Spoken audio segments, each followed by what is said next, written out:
다음 교회 함께 하신 여러분들을 환영하고 사랑하고 축복합니다. 우리 옆 사람에게 인사합시다. 환영합니다. 사랑합니다. 반갑습니다. 네.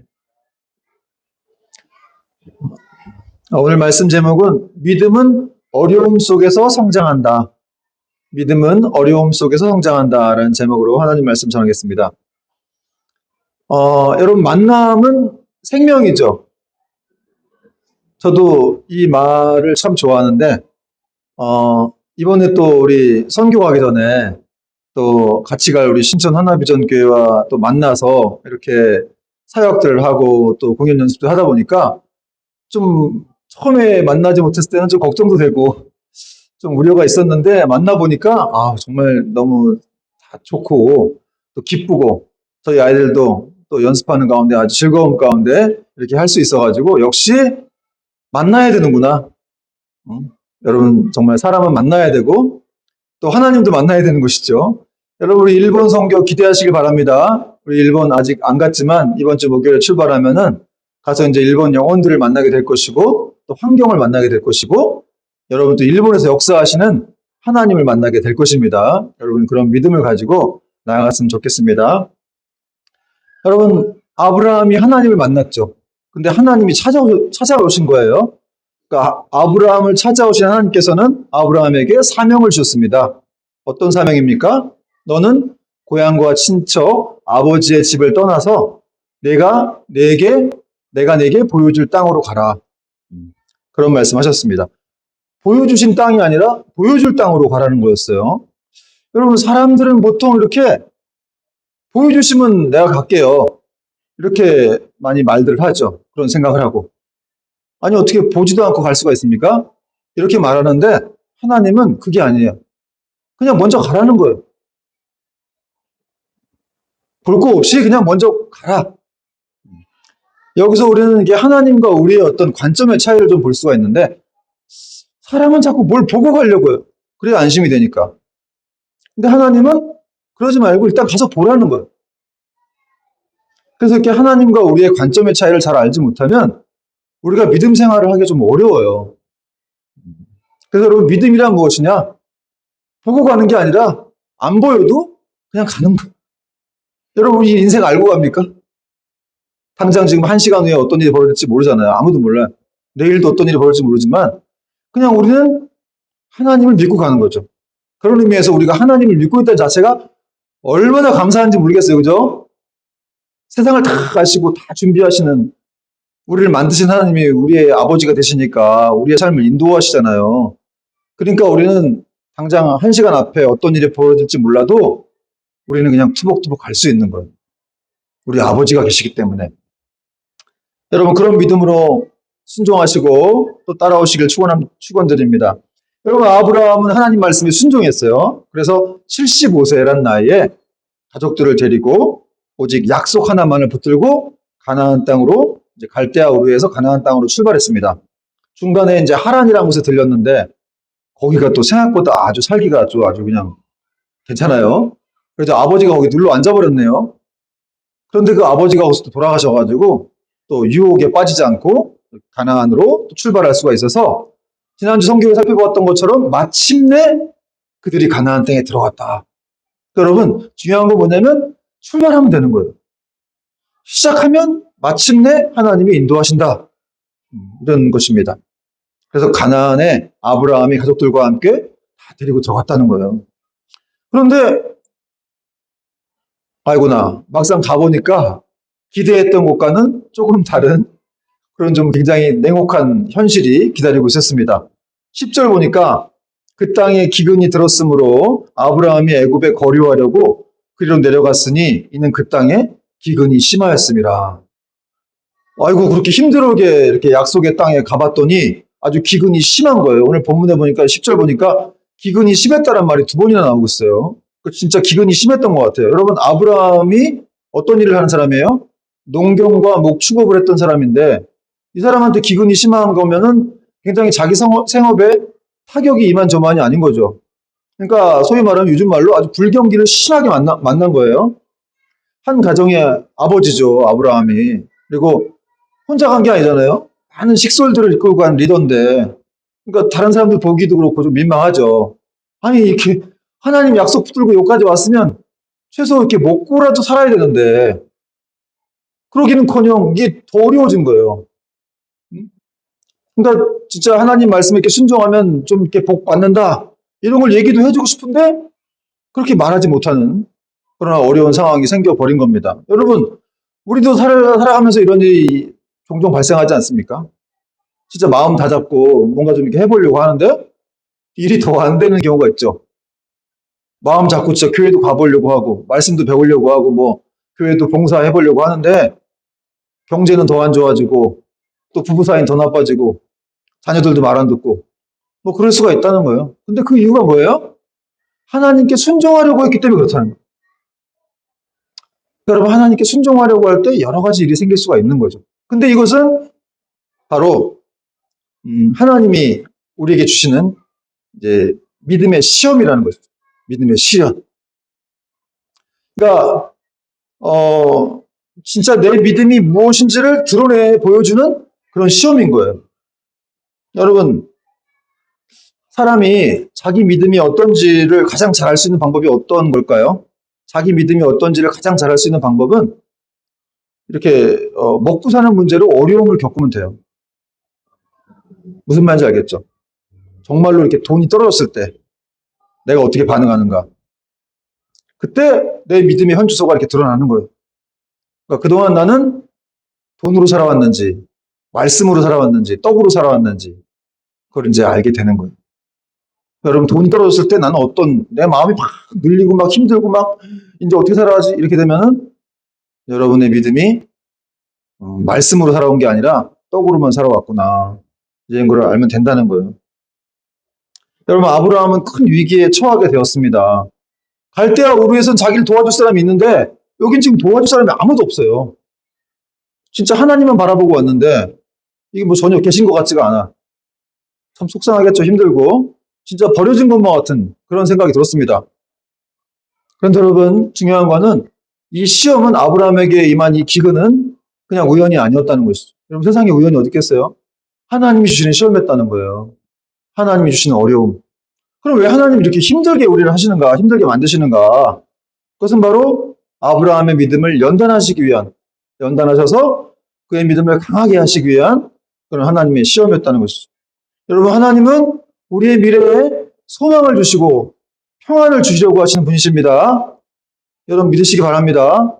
그래서 예레미야에게도 말씀하셨어요. 너희를 향한 나의 생각을 내가 아나니 재앙이 아니요 평안이요 미래에 소망을 주는 것이니라.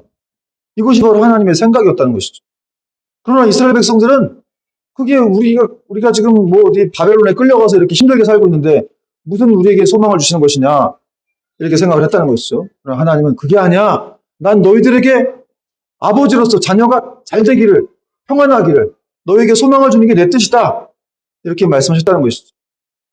아브라함에게도 말씀하신 거죠. 아브라함이 이렇게 아브라함에게 소망을 주고 축복을 주시려고 하시는데 그렇게 하시기 전에 뭡니까? 축복을 받을 만한 그릇으로 아브라함을 만들어 주시는 거죠. 따라서 여러분, 하나님은 우리를 너무 사랑하시기 때문에 우리의 믿음이 어린아이 상태가 아니라, 연약한 상태가 아니라 더 깊고 단단하게 하시기 위해서 우리에게 고난을 주시는 거예요. 시련을 주시는 거예요. 여러분, 단련되지 않는 몸이 건강해질 수 없듯이 단련되지 않는 믿음도 건강해질 수가, 단단해질 수가 없는 겁니다. 야고보서 1장 2절 3절 말씀 보니까 내 형제들아 너희가 여러 가지 시험을 당하거든 온전히 기쁘게 여기라 그랬어요. 왜? 이는 너희 믿음의 시련이 인내를 만들어내는 줄 알미니라. 근데 여기 인내가 그냥 이렇게 참고 견디는 정도가 아니라 이 불굴의 신앙을 말해요. 원어적으로 말하면 정금 같은 신앙. 그러니까 어떤 뭘 건드려도 흔들리지 않는. 그러니까 믿음의 시련이 이렇게 사람을 강하게 만든다는 거예요. 흔들리지 않는 사람으로. 근데 하나님은 아브라함이 그렇게 되길 원하셨다는 거죠. 그런데 이제 많은 사람들은 그렇게 상황이 조금만 힘들어 버리면 쉽게 단정을 지어버리고 에이 뭐야 이거 그냥 이렇게 포기를 해버리고 다른 길로 이렇게 피하려고 하는 경향들이 많이 있다는 거죠. 그래서 오늘 아브라함도 어떻게 했어요? 결국 갈대아 우르에서 이렇게 가나안까지 올라왔는데 다시 애굽 땅으로 내려갔습니다. 기근이 심해가지고. 그러니까 믿음의 시험을 통과하지 못한 것이죠. 그러니까 사실 우리 신앙에는 이렇게 아브라함처럼 굴곡이 있다고, 어떤 부침이 있다고도 할 수 있어요. 올라갈 때가 있으면 또 내려갈 때가 있는 거죠. 뭐 저도 그렇죠. 여러분도 그렇고. 신앙이 올라갈 때가 있고, 내려갈 때가 있고. 다 그렇긴 한데, 근데 여러분, 하나님이 정말 원하시는 모습은 어떤 모습이냐? 조금 더 다른 모습이 있어야 된다는 것이죠. 하나님이 진짜 원하시는 모습은 이런 상황 가운데서도 부침이 있지 말고, 굴곡이 있지 말고, 그냥 나만 바라봐라. 또 나에게 물어봐라. 이렇게 원하시는 거예요. 사실 지금 아브라함이, 사람이 75세라는 나이에 갈대아 우르에서 뭘 믿고 따라온 거예요? 그냥 하나님 약속만 믿고 따라왔잖아요. 그럼 지금도 약속만 믿고 버텼어야죠. 기근이 있다고 하더라도. 아니면 하나님께 물어보든가. 애굽으로 내려갈까요? 말까요? 아니, 그게 지금도 물어보고 따라왔는데, 여기까지 와가지고, 여기서 안 물어봐요. 어떤 고난이 막 생기니까 두려워가지고, 갑자기, 여기서 여기 있다가 죽겠구나 싶어가지고, 그냥 애굽으로 내려갔다는 거예요. 근데 여기 아브라함이 뭐 하나님께 물어봤다는 내용이 없잖아요. 근데 여러분, 하나님께 물어보는, 기도하는 내용들이 포함되는 것이 바로 하나님이 아브라함에게 원하시는 모습이고, 이것이 바로 정말 모든 일반 사람들보다 어떤 기본적인 믿음을 가진 사람보다 조금 더 한 단계 그런 어떤 수준이 있는 어떤 영적인 이 차별화 같은 거라고 할 수가 있는 것이죠. 이렇게 하나님께 물어본, 여러분 성경에 나오는 사람들도 그렇고 이 믿음의 사람들이 실수할 때를 보면 중요한 때 하나님께 안 물어봐요. 이걸 해도 되는지 말아야 되는지. 어떤 건 맨날 물어보면서 그런 것도 안 물어볼 때가 있어요. 그럴 때는 항상 이렇게 어려움을 당하게 되고 시험을 겪게 된다는 것이죠. 여러분, 위기 상황은 걱정하고 막 근심하라고 하나님 위기를 주신 게 아니라 그때는 어떤 때예요? 기도하라는 때예요. 너무 염려하지 말고 하나님께 물어보라는 거예요. 왜 이렇게 위기 때 걱정하면서, 이 걱정은 충분히 하면서 그때 물어보진 않아요. 여러분, 하나님이 답이 있습니다. 우린 답이 없지만 하나님께 답이 있기 때문에 이런 어려운 상황이 생기면 은혜를 구해야 하는 것이지 고민하고 막 걱정할 때가 아니라는 거예요. 그러므로 여러분 앞으로 잘 기억하세요. 이제 믿음의 시련이 온다. 그러면 그때 어떻게 되는가? 내가 이 상황을 어떻게 벗어나면 좋을까? 이 생각만 하지 말고 그걸 막 걱정해하고 막 머리 아프지 말고 지금 하나님이 나한테 원하시는 그런 뜻은 무엇인가? 이런 어려운 상황을 통해서 말씀하시려고 하는 게 뭔가? 이런 걸 생각해 봐야 된다는 것이죠. 그리고 생각을 좀 멈추시고 그만 좀 생각하세요. 제발 좀. 그만 생각하고 그만 좀 걱정하고 차라리 기도를 해요. 기도를. 성경에 나와 있잖아요. 구하라고. 구하라. 주시리라. 구하는 자마다 받을 것이요. 하나님 거짓말 하겠어요? 구하는 자마다 받을 것이요 그랬는데 이거 어떻게든 받는다는 거예요. 물론 이제 응답이 안 되는 경우도 있지만 그건 이제 더 좋은 걸 주시겠다는 뜻이죠. 여러분 찰스 스펄전 목사님이 이런 말 했는데 인간이 하나님 앞에서 할 일은 이리저리 재고 계산적인 믿음을 갖는 것이 아니라 절대적인 믿음을 갖는 것이다. 계산은 하나님이 하신다. 멋있는 말이었죠. 인간이 하나님 앞에서 할 일은 계산적인 믿음을 갖는 것이 아니라 절대적인 믿음을 갖는 것이다. 계산은 하나님이 하신다. 여러분 계산은 하나님께 맡기고 여러분은 그냥 절대적인 믿음, 그냥 아버지만 보고 따라가는 그런 믿음일 때 하나님이 기뻐하신다는 것이죠. 자, 이제 애굽으로 내려가는 아브라함이 애굽 땅에 가까이 이르자 그 사람이 또 애굽에 내려가면서 어차피 믿음이 꼬인 거예요. 애굽 내려갔다고 하는 건. 그러니까 계속 뭐가 이 첫 단추가 꼬이니까 잘못 끼우니까 계속 잘못된 생각을 하는 것이죠. 그래서 사라에게 자기 아내에게 한 가지 제안을 합니다. 11절부터 13절 보니까 그가 애굽에 가까이 이르렀을 때에 그의 아내 사라에게 말하되 내가 알기에 그대는 아리따운 여인이라 애굽 사람이 그대를 볼 때에 이르기를 이는 그의 아내라 하여 나는 죽이고 그대는 살리리니 원하건대 그대는 나의 누이라 하라. 그러면 내가 그대로 말미암아 안전하고 내 목숨이 그대로 말미암아 보존되리라 하니라. 여러분 뭐 잘 아시는 얘기죠. 아브라함이 자기가 혼자 살려고 자기 아내가 너무 예쁘니까 여보 당신 부인이라고 하지 말고 이제 내 아내라고 얘기해줘. 아니 누이라고 얘기해줘. 그럼 내가 살 거야. 여러분, 애굽이란 나라가 거대한 나라죠. 그리고 아주 음란하고 퇴폐한 문화가 있었던 나라인데, 이 바로 왕이란 사람도 절대 권력자니까 뭐 갖고 싶은 건 다 갖는 거예요. 특히 이제 여인들, 뭐 세계 각 여인들은 자기가 갖고 싶으면 다 갖고 남편들은 이렇게 걸림돌 되니까 남편들을 죽여버리는 그런 일이 예사였다는 거죠, 옛날에. 그 풍습같이 있었어요, 애굽 땅에. 그러니까 아브라함이 그걸 알았던 거예요. 이때 당시에 그 사레가 아브라함보다 10살 어리니까 아브라함 75세니까 사레는 65세입니다. 근데 이제 사레가 몇 살까지 살다 죽은 줄 아세요? 제가 지난주에도 아브라함이 몇 살까지 살다가 죽었냐 물어봤는데 아브라함은 175세까지 살았고 사레는 127세까지 살았습니다. 그러니까 아브라함이 호라비 생활을 오래 하셨어요. 힘들었던 것 같아요. 힘들었을 것 같아요. 어쨌든 127세가 살았으니까 이때 65세의 나이는 중간 나이죠. 그러니까 지금으로처럼 이렇게 막 할머니 정도는 아닌데 그래도 아주 중년의 아주 좀 원숙한 여인 그 정도의 모습이었던 것 같아요. 근데도 그렇게 아리따웠던 거예요. 그러니까 애굽 사람들은 검은 피부를 가졌지만 이 사례는 셈의 어떤 후손으로서 백인 계열의 사람이었던 것 같아요. 그러니까 더 눈에 띄었을 것 같습니다. 그러니까 여러분 이 아브라함이 그런 사실들에 대해서 이렇게 자기가 잡혀 죽을 것 같으니까 계속해서 지금 내 목숨이 이런 식으로 강조를 하면서 제발 이렇게 당신이 내 누이라고 좀 얘기해달라 이런 말을 하는 거죠. 여러분 만약에 진짜 이런 상황이 여러분 가운데 펼쳐지면 어떻게 되겠어요? 남편이 어디 갔는데 위기 상황이라고 지만 살겠다고 여보 당신 이제 내 부인 아니야? 이제 또 내 동생이야? 이거 가만 놔두겠습니까? 이거 요즘 같으면 당장 이혼감일 수가 있죠. 여러분 정말 제대로 된 남자라고 한다면 자기 목숨이 이렇게 없어진다고 하더라도 자기 아내는 지켜야 되는 거 아닙니까? 근데 자기 아내 수모는 어떻게 되든지 상관없다 이거예요. 자기 아내는 어떻게 되든지 나만 살면 되겠다. 그런 생각을 아브라함이 했다는 거죠. 여러분 여기서 우리는 뭘 할 수 있을까요? 계속해서 지금 믿음의 자리를 떠나 있는 하나님의 사람의 모습을 볼 수가 있습니다. 처음부터 잘못 단추를 끼우니까 여기까지 와서도 계속 뭔가 이렇게 거짓말을 해야 되고 꼬이게 된다는 거예요. 믿음의 자리를 떠나니까 얼마나 이 아브라함이 진짜 믿음의 조상이 아니라 비참하고 아주 굴욕적인 사람이 되는지를 우리가 또 볼 수가 있다는 것이죠. 여러분 지금 아브라함이 이렇게 복잡한 계산을 하는 이유가 뭐예요? 자기가 살기 위해서. 여러분 살기 위해서 생각하면 자꾸 복잡한 생각을 하는 거예요. 그러니까 내가 살기 위한 생각보다는 다른 사람이 살기 위한 생각을 해야 되고 정말 하나님의 영광을 받으시기 위한 생각을 하게 되면 이렇게 복잡해지지 않습니다. 여러분 만약에 아까도 얘기했지만 아브라함이 갈대아 우르에서 하나님의 음성만을 듣고 그 약속만을 붙들고 왔어요. 진짜 대단한 믿음을 갖고 온 거죠. 용기를 가지고 왔는데 그 믿음과 용기를 다시 붙들었다면 이렇게 두렵진 않았을 거예요.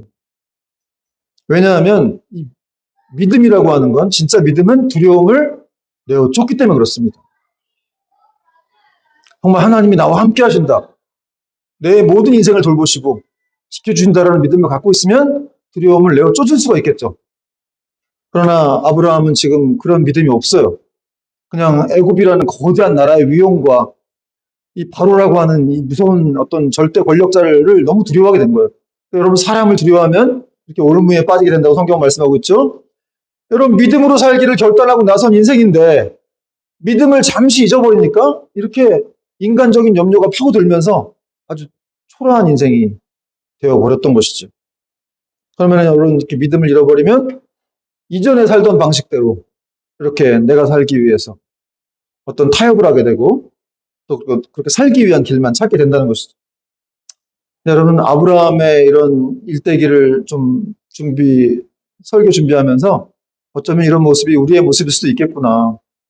세상적으로 타협하고 어떤 위기가 생기면 또 그냥 두려워하고 또 뭔가 좋은 일 생기면 또 하나님이 또 함께 하시는 것 같기도 하고 안 좋은 일 생기면 또 하나님 날 버리신 것 같기도 하고 또 사람을 두려워하는 모습 그런 게 우리에게 있지 않습니까?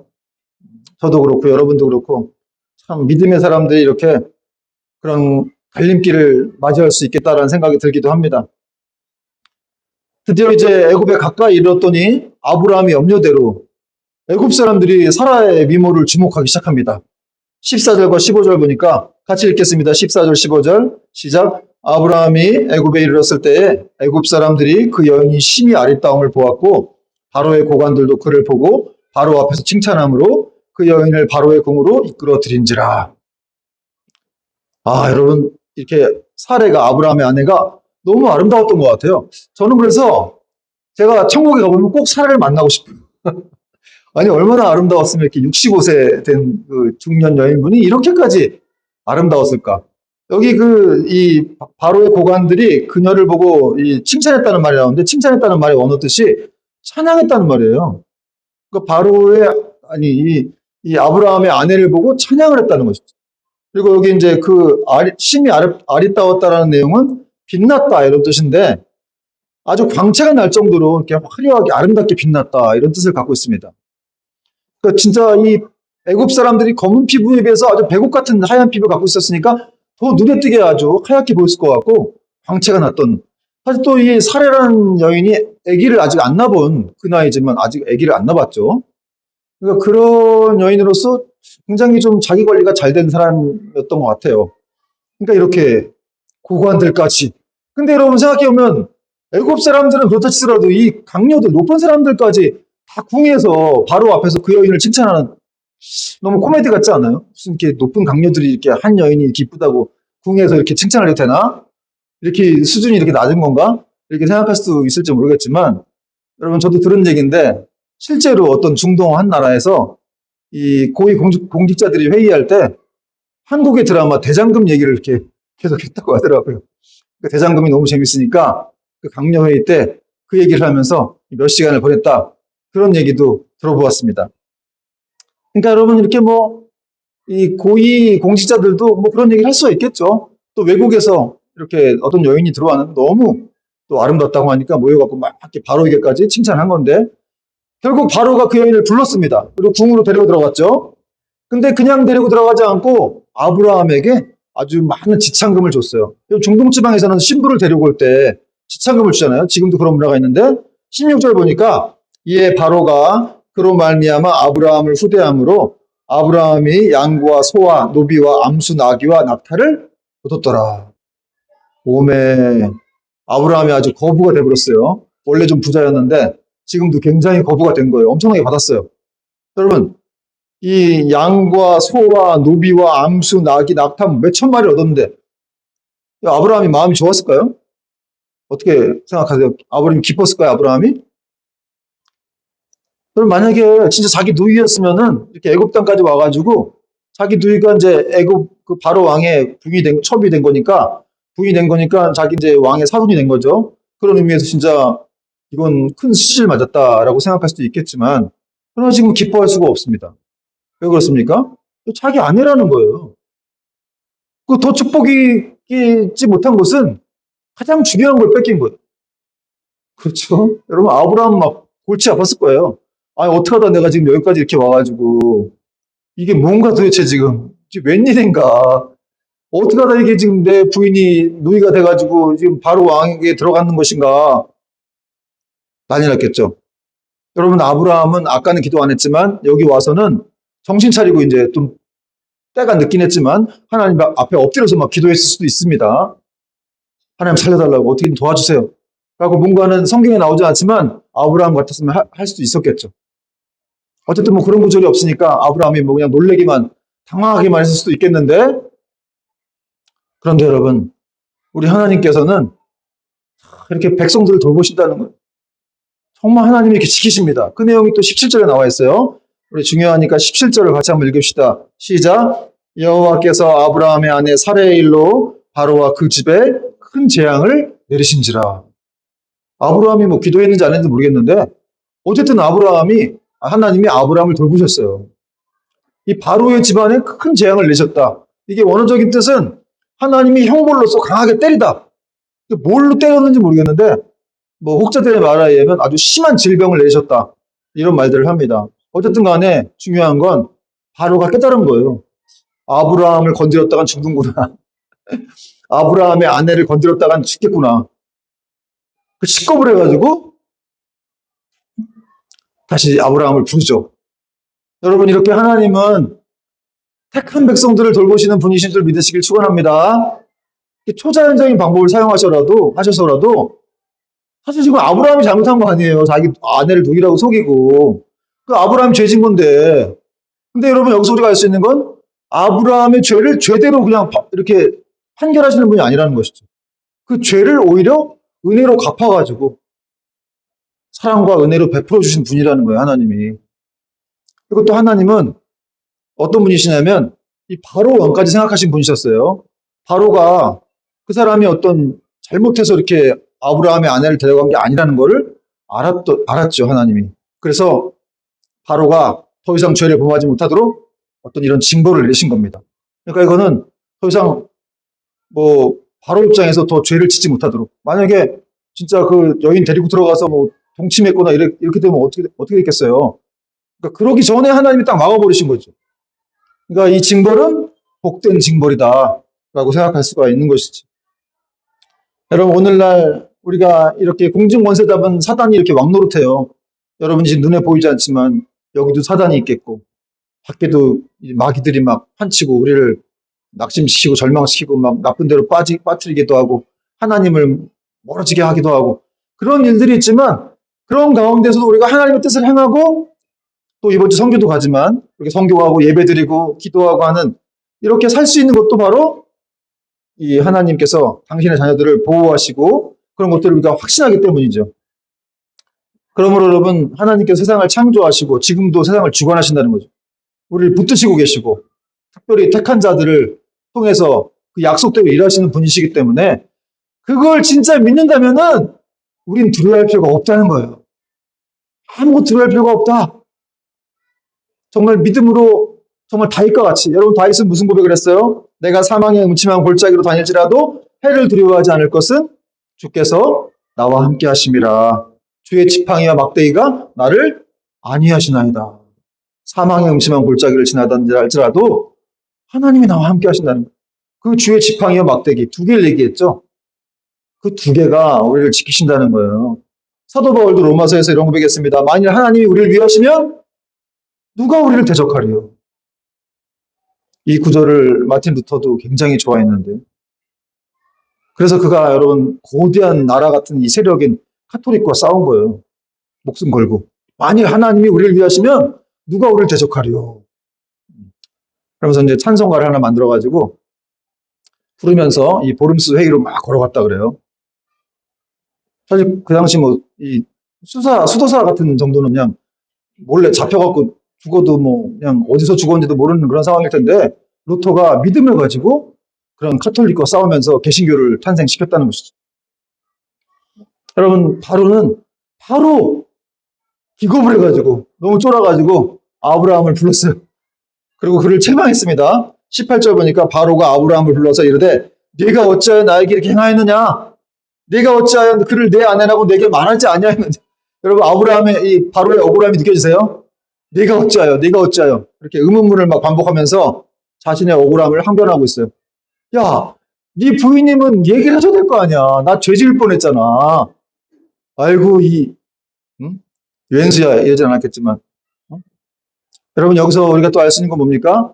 이렇게 믿는 사람이 잘못하면 불신자가 억울한 일을 당하고 힘들어질 수가 있다는 것이죠. 잘못하면 바로가 죄를 지을 뻔했잖아요. 그렇지 않나요? 누가 지금 잘못한 거예요? 바로가 잘못한 겁니까? 아브라함이 잘못한 겁니까? 아브라함이 잘못했죠. 거짓말했어요. 여러분, 오늘날에도 크리스찬들이 믿음대로 못 살아가지고 얼마나 많은 욕을 지금 세상에서 먹고 있습니까? 요즘 제가 어떤 드라마나 영화, 넷플릭스 보고 싶지가 않아. 무슨 뭐 드라마를 보면 거기서 항상 악당들은 크리스찬이야. 죽겠어요, 진짜. 이번에도 그 GP 뭐 2인가 그거 봤는데, 그것도 사단장이 나왔는데, 준장이가 나왔는데, 내가 좋아하는 배우인데 지진이 씨라고, 그분이 또 악역으로 나왔더라고. 근데 교회를 다니시는 거예요. 교회를 다니시면 성경책 이만한 거 들고 다니시는데 그렇게 또 악한 일을 저지르고 막.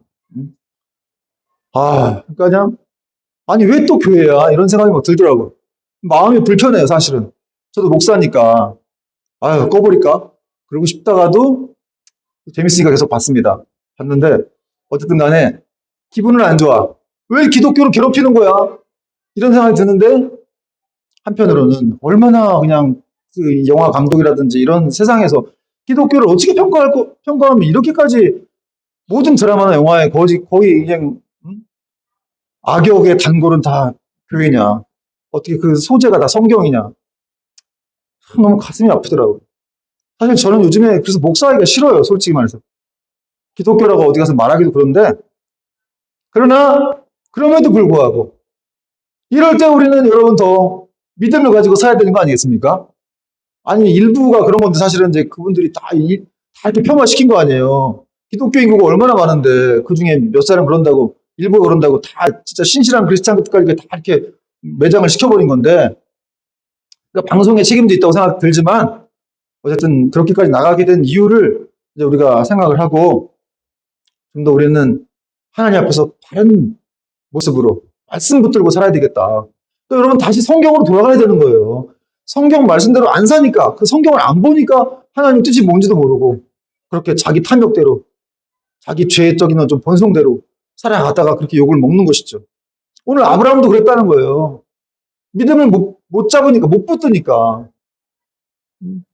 물론 그 사람이 두렵고 그런 것들은 충분히 이해가 되지만 어떤 그렇게 하나님의 약속 붙들고 여기까지 왔으면 마지막도 하나님의 약속을 붙들어야죠. 에라 죽으면 죽으리라 하고 에스더처럼 진짜 3일 금식하고 이렇게 뭔가 하든가 이런 모습이 아브라함에게는 없었다는 것이죠. 여러분 믿음의 사람들이 오늘 똑바로 못 사니까 바로한테 책망을 들어요. 야단을 맞아요. 요나도 그랬죠. 사명을 피해서 도망가다가 배 밑에 잠들어 있었는데 안 믿는 선장이 나와서 깨웠어요. 자는 자야 어찌미냐 네 하나님께 구하라. 그 사람 불신자예요. 여러분 믿음의 사람들이 믿음대로 못 살면 믿음 없는 사람들한테 책망을 받는 거예요. 비참한 모습이라고 할 수 있는데 어쨌든 그렇게라도 하나님은 그 안 믿는 사람들을 통해서라도 믿음의 사람을 깨우려고 하시는 거예요. 제가 옛날에 들었던 얘기인데 어떤 사람이 이제 맨날 새벽 기도 이런 걸 나갔대요. 삼일교회에 있었던 일인데 근데 이제 하숙집에 있었나 봐요. 근데 새벽 기도를 맨날 나가다 어느 날이 안 나갔나 봐. 그랬더니 이제 하숙집 아줌마가 문을 확 열더니 야! 안 믿는 분인데 새벽 기도 안 나가. 그렇게 얘기를 했다고 하더라고요. 저도 그 얘기 듣고 야 그분이 널 살렸다. 그분이 널 살렸구나. 그런 일도 있구나. 진짜 이렇게 예배생활 열심히 하다가 안 하니까 그분이 안 믿는 분이 문을 확 열더니 그냥 학생 새벽기도 안 나가 그랬더니 여러분 우리가 정신 못 차리면은 진짜 하나님이 안 믿는 사람들을 통해서라도 우리를 깨울 수가 있는 거예요.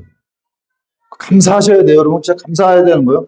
우리는 영적인 촉각을 다 열어놓고 아니 이 아줌마가 도대체 나한테 왜 이래 지금 내가 하숙집이라 밀린 것도 아닌데 이렇게 되면 안 되고 아 그래 하나님의 사인이구나 그렇게 생각을 하시면 되는 거죠. 여러분 어떤 경우를 통해서 하나님 말씀하세요. 목사님의 설교를 통해서 말씀하시기도 하고 성경을 통해서 말씀하시기도 하고 또 자연을 통해서 말씀하시기도 하고 어떤 경우에는 동료들을 통해서 말씀하시기도 하고 또 심지어는 안 믿는 사람들을 통해서 말씀도 하십니다. 왜냐하면 하나님은 말씀하시는 하나님이라는 거예요. 여러분 하나님을 믿는다는 것은 굉장한 특권입니다. 영적인 권세가 주어지는 거예요. 이 특권이 있는 동시에 우리는 책임이 있는 것이죠. 그 책임을 회피해서는 안 된다는 거예요. 값싼 은혜라는 어떤 보네프 목사님이 그걸 주장했는데 대가 없이 고통 없이 우리는 영광만 취하려고 한다는 것이죠. 근데 여러분 대가 없이 고통 없이 영광이 취해집니까? 그럴 수가 없다는 거예요. 뿌리는 대로 거기에 될 수밖에 없다는 것이죠. 여러분 그것이 진정 또 믿음이기도 하고 그러나 그 뿌리는 위에 성령님의 역사가 있습니다. 그래서 우리는 정말 이렇게 마트나 편의점 가면 뭐라고 얘기하죠? 하나 사면 2개 준다고 그러는데 그런 어떤 1+1 그런 축복을 우리는 누리는 것이죠. 이제 바로가 아브라함에게 사례를 돌려주었습니다. 그러나 그가 이 지참금으로 주었던 것은 이제 다시 돌려받지 않았는데요. 19절, 20절 보니까 마지막 절입니다. 내가 어찌 그를 누이라 하여 내가 그를 데려다가 아내를 삼게 하였느냐. 네 아내가 여기 있으니 이제 데려가라 하고 바로가 사람들에게 그의 일을 명하매 그들이 그와 함께 그의 아내와 그의 모든 소유를 보내었더라. 여러분, 바로가 지참금으로 받았던 예물을 돌려받지 않고 사례를 이렇게 돌려주었는데, 이거는 어떤 사례를 향한 어떤 예우죠. 사례를 향한 그녀의 명예를 손상시키지 않았던 어떤 바로의 어떤 예우 차원이었다고 할 수가 있는데, 사실은 하나님이 두려워서 그랬던 거예요. 하나님 무섭기 때문에. 여러분, 그래서 바로가 자기 신하들한테 명령해서 아브라함과 그 식솔들을 다, 그 국경까지 다 이렇게 호위하게 했어요. 인도하게 했다는 거죠. 아무도 못 건드리도록. 여러분, 이것은 절대 권력자 바로의 어떤 이 관대한 처사이기도 했지만, 택한 자, 하나님의 사랑하시는 이 아브라함에 대한 그 하나님의 관심과 사랑이 얼마나 큰지를, 그 절대 권력자 한 나라의 왕이 지금 아브라함이 국경까지 가는데 다 이렇게 도와줬다는 건 아무도 못 건드리도록. 여러분, 하나님이 아브라함을 얼마나 생각하시고, 그는 실수했지만, 그러나 그를 계속 돌보시고자 하는 하나님의 또 사례를 통해서 이제 약속의 자손이 이삭이 나오게 되는데, 그 사례를 향한 사랑이 얼마나 크신지를 또 이런 본문을 우리는 통해서 우리는 알 수가 있습니다. 여러분, 이 아브라함이 이 애굽에서의 구출 사건과 나중에 그의 후손들이 또 야곱과 그의 12아들이 이제 애굽에서 출애굽 사건을 통해서 구출받은 사건이 나오죠. 약간 사건이 동일합니다. 아브라함도 기근 때문에 애굽에 들어갔고, 또 이 야곱과 그의 12아들도 이 기근 때문에 애굽에 들어갔어요. 근데 나올 때 어떻게 나옵니까? 하나님이 징벌해서 나왔어요. 아브라함도 바로를 징벌해서. 근데 이 야곱과 그의 아들들 나올 때도 어떻게 나왔습니까? 하나님이 바로를 징벌했죠. 모세를 통해서 10가지 재앙을 주셔가지고 결국 이제 바로가 손을 들고 들어버리게 만들었다는 것이죠. 여러분, 이 하나님의 사랑이라고 하는 것은 어제나 오늘이나 영원히 동일하다는 것. 제가 지금 그 얘기를 하고 싶은 거예요. 이렇게 수천 년, 수백 년이 지나도 하나님의 사랑은 여전히 동일하다. 여러분, 이때 이 3,500년 전 아브라함을 붙드시고 그의 믿음을 이렇게 빚어가셨던 하나님은 오늘날 우리의 믿음도 붙드시고 우리를 빚어가시고 우리를 사랑하시는 그 아버지로서 우리를 돌보시는 하나님이시라는 사실이라는 것입니다. 크신 권능으로 계속해서 우리를 붙들고 가시고 또 우리가 잘못할 때는 아버지처럼 우리를 책망하시기도 하시고 또 올바른 길을 갈 수 있도록 계속해서 우리를 붙잡아 주시는 것이죠. 여러분, 이 하나님의 다함없고 변함없는 이 신실한 십자가 사랑이 어제나 오늘이나 영원토록 동일하다는 것을 우리가 믿고 또 이 한 주도 승리하는 저와 여러분 되기를 주님의 이름으로 축원을 드립니다. 아멘.